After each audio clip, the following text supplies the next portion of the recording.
Para po sa ating mga kaibigang Filipino na nakakaranas ng problema sa signal ng Wi-Fi, iminumungkahi ko po na tingnan ang Starlink Wi-Fi modem na ito.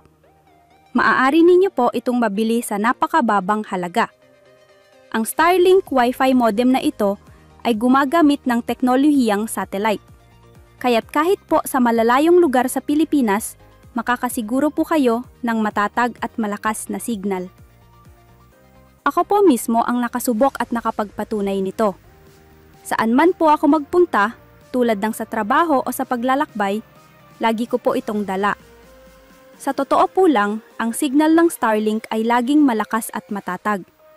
Dagdag pa rito, maaari po itong kumonekta ng hanggang 15 device ng sabay-sabay. At tandaan po, hindi pa po ako nakaranas ng mabagal na signal habang ginagamit ang Starlink Wi-Fi modem na ito. Kaya't para po sa mga walang signal, lalo na po sa mga estudyanteng nangangailangan ng mabilis na internet, malaki po ang maitutulong nito. Ang tunay na mabilis na internet ay laging available, nasaan man po kayo. At kung pinapanood nyo pa po ang video na ito, nangangahulugan po na available pa ang produkto sa kanilang tindahan. Mabilis po itong maubos, kaya't kung ako po sa inyo, umorder na po kayo ngayon.